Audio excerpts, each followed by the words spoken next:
Welcome to the Mason Gard Show. Unscripted, uncensored, unapologetic.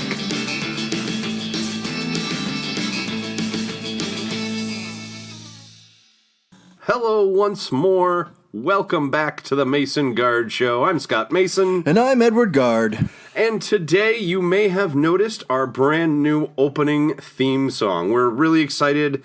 We're going to be using the work of a talented local artist. His name is TheMasonGardShow, and you can hear more of his music on Spotify or on his website at TheMasonGardShow.com. That's TouManikhoUth.com. Definitely check him out. Give him some love. He did some amazing work for us, and we're excited to have him as part of the Mason Gard Show. Thanks, Tui. All right. So now moving on to this week's episode of Does It Hold Up? This is the result of a poll that we put out on Facebook. We took two iconic comedies and faced them off, and you guys have voted for the winner, which is going to be 1999's Office Space. Which I'm kind of surprised about. I honestly thought that Anchorman really would have put up good numbers. I thought that people would have loved to hear that one. I was in the same boat as you. I really thought Anchorman has certainly a broader appeal, but I think the cult classic status of Office Space is really what helped it rise to prominence in this poll. So I'm really excited to jump into this. This movie was written and directed by Mike Judge, who you guys may or may not know is the creator of Beavis and Butthead, as well as the voices.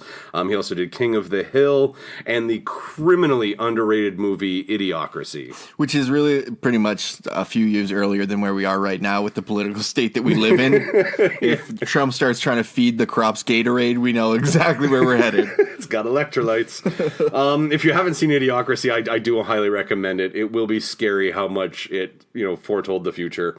Office Space stars Ron Livingston and Jennifer Aniston, probably the two biggest names, but features quite an incredible cast. You have David Herman, you have Ajay Naidoo, you have Diedrich Bader, you have Stephen Root, Gary Cole, John C. McGinley, and Orlando Jones. Now, a lot of these names may not mean anything to you guys, but a lot of them are, hey, it's that guy. Or, they've had one iconic character that you certainly remember. Of course, Diedrich Bader, known for The Drew Carey Show. Gary Cole from, I always think of him as Talladega Nights. He's Ricky Bobby's dad in that, and I think he's fantastic. John C. McGinley as Dr. Cox on Scrubs. Yeah, John C. McGinley's so funny. Like, every role that he's in makes me laugh so hard. Absolutely. Dr. Cox probably makes a top 5 or at least maybe a top 10, television characters of all time list for me. And then Orlando Jones, the movie Evolution. He's also on the show American Gods as Mr. Nancy. Another fantastic actor. So yeah, quite a cast for this 90s comedy movie. Absolutely. I mean, I was thinking about it watching this and thinking about like how at the time every single one of these people was basically an unknown to me, and no huge stars or anything in this movie. One, you have Jennifer Aniston, who was at the peak of Friends fame at this time, and she was actually. I mean, this was the argument with the studio. In fact, originally they wanted Matt Damon or Ben Affleck coming hot off the tails of Good Will Hunting to be the star, but Mike Judge convinced them that Ron Livingston was the right choice. But to compromise, they had to have a star, and that's how Jennifer Aniston got brought into the project. Well, that makes sense, right? But Livingston did such a great job with this movie. Like the way he plays his characters is just perfect. But I would just also like to call out that Jennifer Aniston just still looks exactly like Jennifer Aniston 20 years later. It's crazy. She really does. And watching this movie, I kind of came to a conclusion. I mean, I can get into it a bit later if we want to, but I love down-to-earth Jennifer Aniston. When she's playing a character like this, or what was the other one that she did that was similar to this? We're the Millers. Right, yeah. Right, where she's just a regular mom. I prefer these characters as opposed to the Rachels or, the horrible bosses Jennifer Aniston version. I love this down-to-earth Jennifer Aniston. I think she plays it so much better. Yeah, absolutely. I completely agree. Her Flair scenes in this movie are just so great. Anyways, did you have any facts about this movie that you found interesting that you want to share? Or do we want to get into what we thought about the movie before we press play. Well, I don't have a lot of facts for this one. It's, again, because it wasn't, a huge hit, there isn't a lot of it out there that we could find.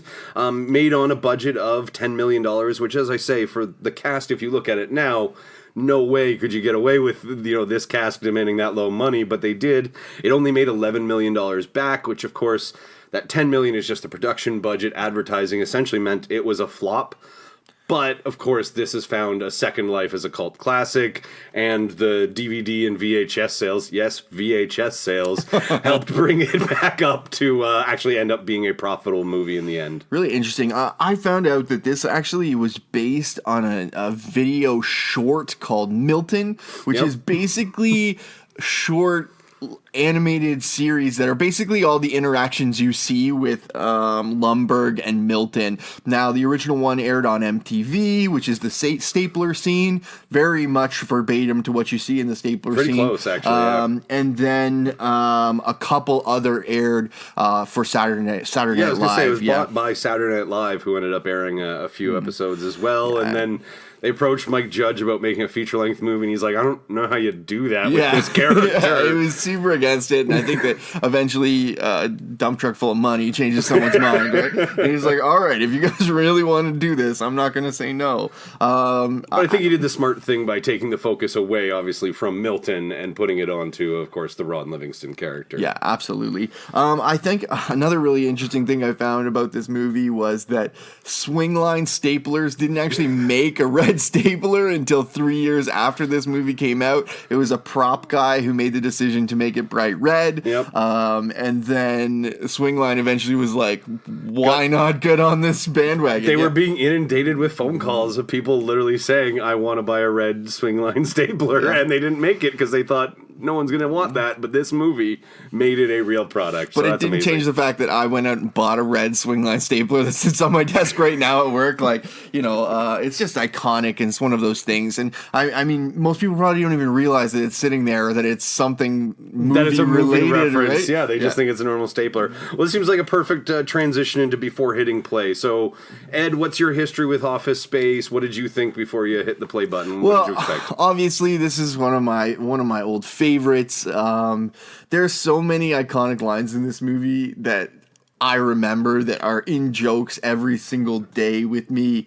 We'll get into it in the script, but off the top of my head, just what exactly would you say you do here? That's a joke that I say or someone says like on a weekly, if not more basis. So I really remember this movie. I remember it being really funny. I remember the first time I saw it, I don't think it was the funniest movie I saw. The more you watch this movie, the funnier it gets, because there's small little things that make me laugh every time, and little pieces you don't notice, and a lot of thought went into little jokes throughout this film. So for me, I remembered a lot of it, but I was looking forward to watching it again. Yeah, this is a beloved movie of mine as well. I certainly, look back at this very fondly. You can think of a lot of iconic scenes that, again, we'll get to as we go through the rest of this review. I remember the soundtrack very fondly, thinking well of that. I predict that this is one that'll still hold up just because, again, that Office mentality hasn't gone away in our lifetime, so I think it's going to certainly still be very relevant to people. I do worry that there might be some problematic content with, again, being late 90s, having a character of Middle Eastern descent. I was a bit worried about where it might go with that kind of category. Yeah, absolutely. I was having the same set of thoughts, but again, I couldn't remember anything that was outward offensive to me, so I wasn't really sure what I was going to get, because it has been some time since I've watched this one. But yeah, all right, so let's jump into our first section here, which is the story and script review. Anything that really stood out for you, or do you want to give a quick summary of the overall story of this? Yeah, I mean, for those of you who haven't seen the movie, the main character is Peter Gibbons. He's working a dead-end job at a company called Initech. His girlfriend convinces him to see a occupational hypnotherapist, which I'm not convinced that's a real job that exists in the real world. I wouldn't be surprised if it is. But after a hilarious accident, Peter's left kind of not caring about his job and, the consequences of what happens. And so that somehow leads to him being promoted. Meanwhile, his friends are going to be laid off. So together they all hatch a scheme to rob Initech, and that maybe doesn't go exactly to plan. Yeah, that pretty much summarizes the entire story. So I mean, obviously this is a script-heavy movie, and some amazing little lines throughout it, things that made me laugh. I already sort of mentioned, what exactly do you do here? What would you say you do here? I mean, there's the so two many Bobs pieces. are fantastic. That's the consultants that they bring in, and just about any scene that they're in is fantastic. Whether they're talking to Michael Bolton, of course, about his name and how much he must love Michael Bolton. I quite enjoy how that scene plays out. That's a fantastic one. I think you just have so many different characters who get to really have their highlights. I don't think enough credit goes to Diedrich Bader for playing his neighbor. I think he absolutely has some of the funniest lines of the entire movie. Everything he says, I think, anyone at your work ever say, looks like somebody's got a case of the Mondays? And he just responds with, no. Shit, no, man. I reckon you say that, you get your ass kicked. Which is accurate. It really should be the world that we live in. But, how many things happen like that in your office on a regular basis where people just say something to you like, did you really just say that to my face? We both work office jobs, so this really summarizes a lot of the interactions we do have on a daily basis. Yeah, I think a movie like this, and you combine that with something like The Office, and you have people on the screen that you're like, I know who that person is in my office. We have a, account receiving, Nina speaking. Yeah. Just a moment. Just a moment. Oh my God. Every office probably has someone like that who, as soon as they answer the phone, you just start to grind your gears, Yeah, absolutely. I mean, there's a few pieces of the script I'm going to call out before we move on, because there's some that are just so funny to me. So many. But one that has a personal connection to me is the Michael Bolton piece of this. When it gets down to the point where the character playing Michael Bolton actually calls Michael Bolton a no-talent ass clown, that actually affected Michael Bolton. He said that, for everything was fine until this movie came out, and then people just come up to him and outright say you're a no-talent ass clown. So, ass clown was so funny to me as a teenager, because of this movie, I actually had a teacher who was named Mr. Bolton. Oh my. And in a small interaction that went poorly, I called him a no-talent ass clown and got suspended. It was kind of a highlight of my life. Also, it was a real moment. He looked shocked. It was not good for my high school career. You called a teacher a no-talent ass clown. My Mr. goodness. Bolton, if you're listening, you are a no-talent ass clown. Just for the record, but as the son of a principal, I'm having a heart attack right now. I can't even lie. My favorite fact about this, I love that you called this out, but did you know that this is credited as the very first use of the term ass clown and is now officially a word in Webster's dictionary, which credits Mike Judge as the creator of the term? Amazing. I didn't know that, but it was true. Definitely the first time I'd ever heard it, and so funny. Some of the other pieces of the script that stood out to me, when he comes in and they say, you've been missing some work lately. He says, I wouldn't come and say I'm missing it. So funny as well. A favorite from mine from Ron Livingston is when he's in that hypnotherapist session and he's like, every single day of my life is worse than the day before it. Yeah. So every time you meet me, you're meeting me on the worst day of my life. He's like, would you say that this is the worst day of your life? He's like, yes. Whoa. Wow, that's messed up. And I love that response when you can get the guy who's supposed to be your therapist in this moment say, whoa, that's messed up. Clearly you've done something wrong. And again, I just think it's something that a lot of people can relate to. We've all had those dead-end jobs where you just know nothing's ever happening, and every day becomes a slog to get up and get out of bed and get dressed. So Yeah. I think that's just a line that resonates with a lot of people. In particular, another one that I think resonates with people is when he's talking about, he's talking to the Bobs, and he says, I have 8 bosses, so if I make a mistake, I have to hear about it 8 times. So the only real motivation is to do enough not to be fired. Oh my God, can I relate to that? There's a few other pieces that, really made me laugh. The whole Flair thing throughout, and Jennifer Aniston's delivery of that, and then when she kind of like covers her buttons with her hair and says, I don't really like talking about my Flair, just the delivery on that was incredible. I actually read that actually encouraged the restaurant to stop using Flair, which I think is fantastic that this movie actually influenced them to stop doing it because how embarrassed they realize their staff must be by it. Yeah, I couldn't really fact check that story, but I read that one as well, and I thought, man, if that is true, that's simply amazing. I think another fun call out is Mike Judge as the manager of the restaurant, telling her about the Flair. And of course, she's got the line about expressing yourself, or he says, don't you want to express yourself? I think that's really great. Let's see, John C. McGinley has a great line when you're talking about Milton. Yeah. And the fact that he's been working and he was actually fired many years ago, but due to a glitch in the system, he's getting paid. And they just fixed it. Yeah. So it's like, okay, so someone's told him he's fired. Well, no, we fixed the glitch, so it'll just work itself out. And again, if that doesn't speak... We like to avoid confrontation if at all possible. It's corporate culture to a T, if I've ever heard it. Again, firing people on a Friday, that is a real-life thing. Like, I have worked for companies where that is absolutely the policy. You will know you're going to fire someone on a Monday, but you let them keep working all week until that Friday gets there because it's safer.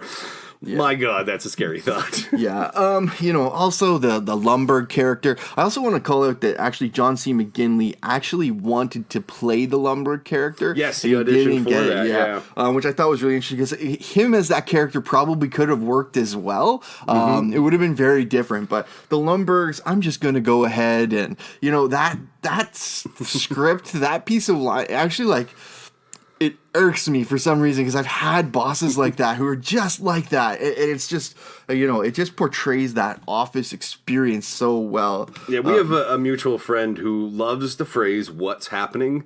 And again, not because of this movie or anything, that's just the phrase he uses. And every time he says it, I cannot help but think of, what's happening, Peter? I'm going to need you to go ahead and come in on Saturday. And it's what I think of every single time, and it's because of, Bill Lundberg and this iconic character that he was able to create. What about negatives? Do you have any negatives for the story script area? Overall, this is a very basic story. The first 2/3 of this movie are really great. Yeah, the biting office satire. Yeah, exactly. And then, it comes to a point where the main character has just given up. Comes to that sort of iconic line, I'm just going to stop going, which I think is great. After that, this movie kind of spirals downhill for me. Even Mike Judge, in an interview, said that the third act, as he was making it, realized the third act needed to be rewritten because he didn't like it. And it really just they really just try and shut the movie down the best way that they can. So, I mean, the last sort of 20 minutes of this movie are not my favorite just because it's really just closing the story out. Yeah, there's not a lot of big stuff. What you remember from this movie is probably not from the last 20 minutes of the movie. That's kind of how I view it.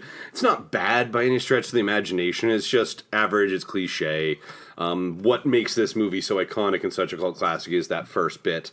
A couple of other negatives for me. The whole sleeping with Lundberg drama between him and Jennifer Aniston's character feels like it's tacked on for just fake tension drama, just to create that rift between them at the end, and feels unnecessary. So I didn't like that. And there's a character who just appears out of nowhere, Drew. Yeah, as I was watching it this time, when he showed up, I'm like, oh yeah, this guy's a thing. Like what?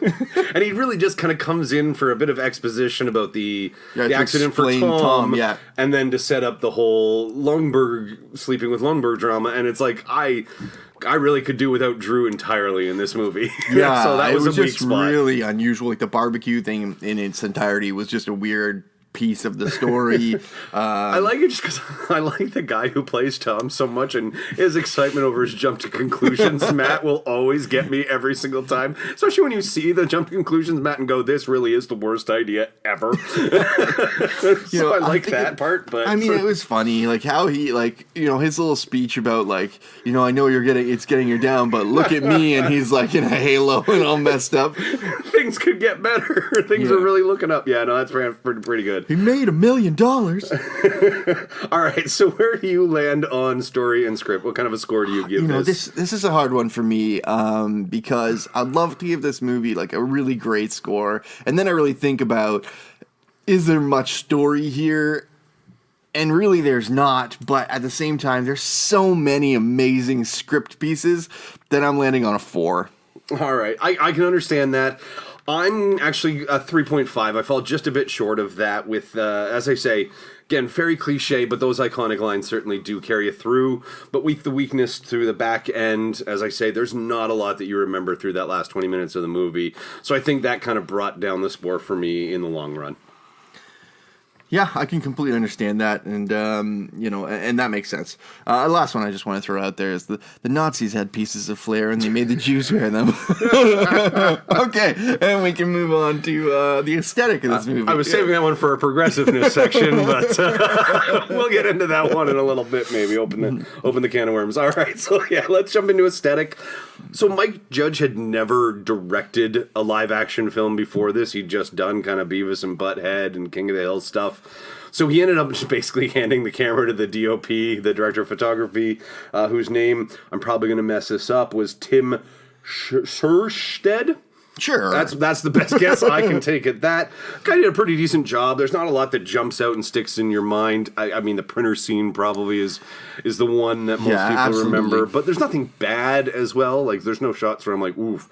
Rough choice. So no, absolutely. I mean, the printer scene's kind of the most famous one. Probably, if you're thinking about imagery from this movie, there's probably that one. There is a few other great sort of visual scenes throughout. The opening, I think, it deserves. Oh, a lot the traffic of credit. scene was really great, capturing the sense of a commute, and just again, we've all been there where you're in that traffic jam, and that lane's moving a little bit quicker. Let me get in there, and then. So I commute 2 hours a day, and I know this pain. From people who are local, the QEW 403 Skyway mess, just brutal, and I can really feel this scene in my life. Yeah, I don't have that thankfully as much with the schedule I work, but I had a previous job where it was an 1.5-hour commute each way. Brutal. Every day and on the 401. Ugh. So yeah, traffic is a nightmare. Some other great aesthetic things to call out. It's a subtle joke. They don't call any attention to it, but there's a sculpture out in front of Initech, which is a square peg in a round hole. And I think, again, that's a very intentional choice. Yeah. Right? And I think that's just something that's so funny. It's those little things that keep bringing you back to this movie. Again, no attention is ever drawn to that, but that is a joke that is there. It's shown like 5 or 6 times just in the background. I love it. I think it's so creative. The boardroom has a board in the background where they're planning to plan, and it's the most complicated flowchart coming out of it. It's planning to plan. Like, it's those jokes that are just hiding in the background. There's so much to this movie. Yeah, I mean, there's some iconic scenes that I enjoyed. There's one when they're coming back from lunch early in the movie, and they're kind of having to walk up that little gully. Little ditch. And it was just this great little moment where they all kind of struggle a little bit, and Tom kind of struggles the most at the back. It was just a really interesting little scene that someone created. Also, another favorite of mine is the cubicle scene when he sort of he takes out the bolts of his cubicle and just pushes his thing down. Such a great moment in that movie visually. If you've ever worked in a cubicle job, you probably know that feeling. You're like, you know what, I could just do without this. Especially when he does get that view. I think another one I want to call out is the, I guess, quote-unquote heist scene where they are doing the disc and stuff like that. I think they do a lot of creative shots. You have that top-down shot as they're passing the disc between Michael Bolton and Samir. and then the behind the back pass Yeah. over to Peter.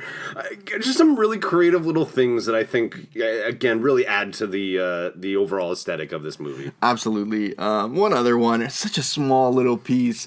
When he actually, after he gets the hypnosis and he goes to meet Jennifer Aniston, he comes and the other waiter sort of engages him and he just moves him out of the way. It was just a great little moment for me.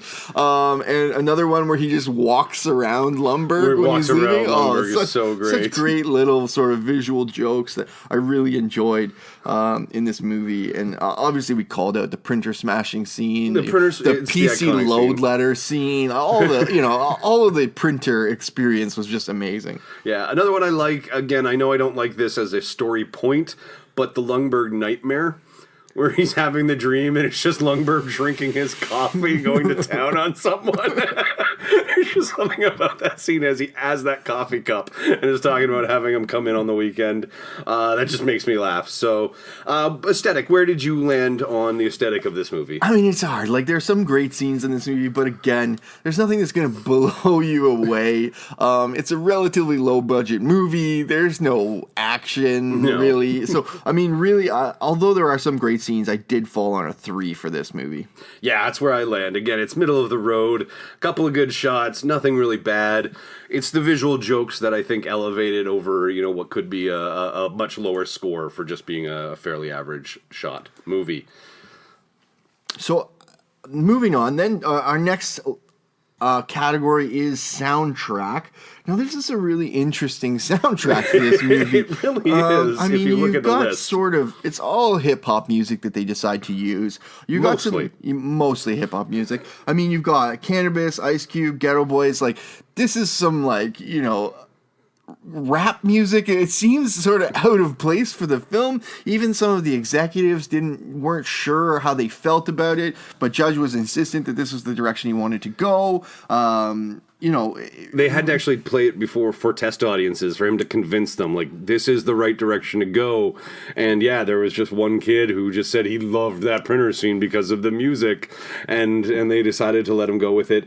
It is fantastic. The Ghetto Boys, their career basically got big because of this movie.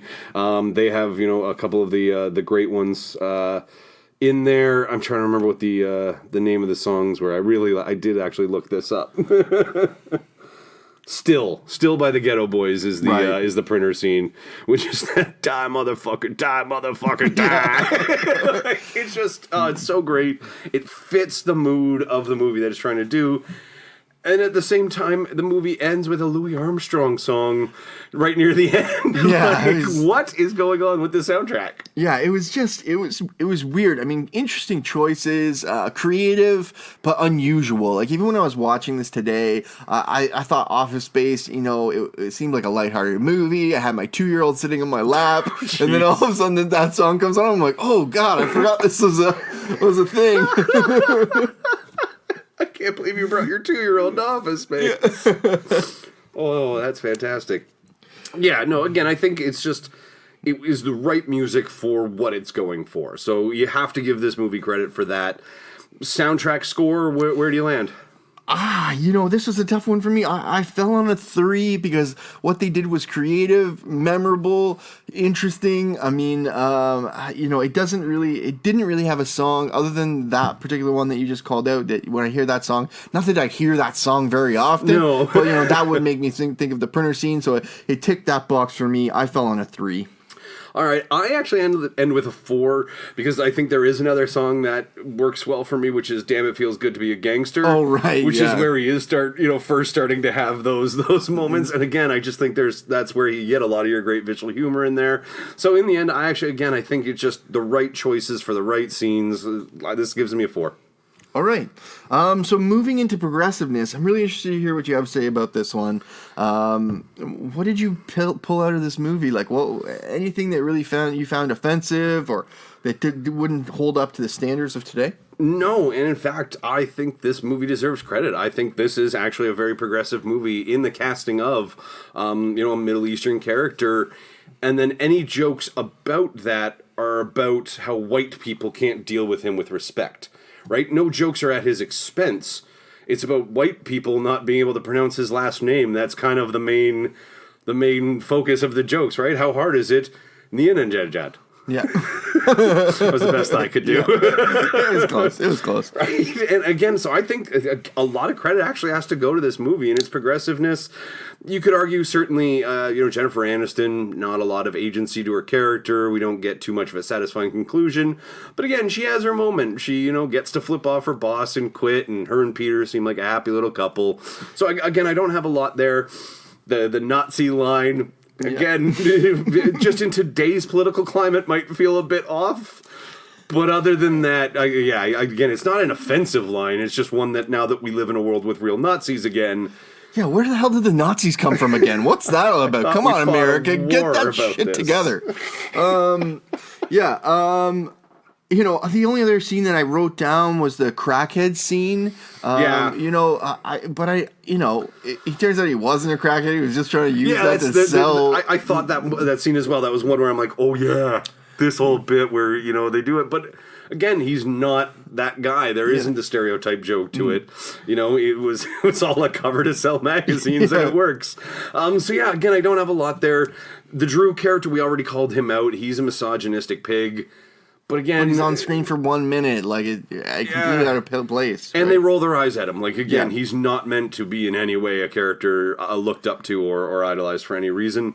I do want to call out I don't know if progressiveness may be the right spot, but in the credits, there is this thing that says, this film was cut entirely on a computer. I love the fact that gets called out in the credits. Like, just shows how much times have changed. Nowadays, everyone will be like, well... Duh. Yeah. How else do you cut a film? But for those of you who don't remember, you literally have to use to cut film together and glue them back together. So again, for me, a very surprising for progressiveness. I actually end up giving this a 4 simply because not only is there no negatives, but it does have a positive connotation to the Samir character. Yeah, I mean, I can see where you're coming from. I mean, I landed on a 3 just because there wasn't much of anything in any direction, more or less a whitewashed cast, but again, there was no jokes at anyone's expense that I found inappropriate, so I gave it a 3. 3s. A lot of 3s down the board there for you, eh? That's right. All right, well, that brings us to our final category, which is, of course, overall enjoyment. As we've said many times, you could give 1s to every category and still end up enjoying the hell out of a movie and giving it a 5. I think with Office Space, this is kind of a great example where not a lot of amazing pieces come together to make a truly enjoyable movie. Absolutely. There are a few places where I did give 3s in this one, but I really love this movie. It's so funny. It made me laugh this time. It made me laugh the first time I watched it. And when I think about overall enjoyment, will I watch this movie again? Absolutely, I will. I'm even going to go as far as saying this movie deserves a 5. It's so funny. The jokes in it are great. And if you haven't seen it, you'll laugh out loud watching it. And if you haven't seen it recently even, watch it again. You'll enjoy it. Certainly. There's no argument there that you will enjoy this movie again, especially if you have ever worked in any sort of office environment. Doesn't quite matter exactly what office. If you've worked in an office environment, you get the banality. You have things... the Hawaiian shirt day is going to ring true with you. It may not be Hawaiian shirts that your office did, but odds are you've had a casual Friday or wear your sports jersey day as, a big morale booster. in all fairness, who gives a fuck? Yeah. But these are the kinds of thing that this movie brings forward. The coming in on the weekend, the working overtime, the being told 17 times that you forgot the TPS cover page, right? There's just so much for everyone to enjoy with this movie, that you've had a job where you just identify, again, with the first hour and a half of this movie. Again, because of the weakness of that little last bit, I don't think I can give it a 5. I am going to give it a 4.5. Like, I'm not knocking this at all. Again, I think it was ahead of its time, I think, is actually one thing I want to call out, because the movies that we had in this time period were still kind of the slapstick, zany, Jim Carrey type comedies. And this was one of those first down-to-earth, very grounded people. There wasn't a lot of silly absurdness, maybe Diedrich Bader's character, but this was that type of humor that became very popular with films like Knocked Up, and as that kind of era of comedy started to get ushered in, the Judd Apatow era. Yeah, I guess is the best way of putting it. This movie came out 9 years before Knocked Up, and I think, again, if it had just come a little bit later in its lifespan, it would have been a hit at the box office as well as afterwards. It just, the world wasn't ready for this down-to-earth, regular folk comedy. Absolutely, I agree. Definitely worth the watch. I actually feel this movie does hold up still. One of my favorites, and I really enjoyed watching it again. Yeah, likewise. So there you go, guys. We absolutely say go ahead, watch Office Space. You will not find yourself disappointed. The nostalgia glasses are not going to break on this one. You will be happy you revisited. So we want to take a moment and once again thank Tui for the new theme song, as well as David Dick for our brand new cover art. Thanks, Tui. Thanks, David. All right, guys. Let us know what you thought of this episode somewhere on the internet. You know our email, TheMasonGardShow@gmail.com. All of the socials @MasonGardShow. And you can now also find us on YouTube. So we would really appreciate it if you could subscribe to us there. Follow, like the videos, all of that, of course, helps us every little bit. So anything you can do, we greatly appreciate it. Thank you so much, guys, and we'll see you next time.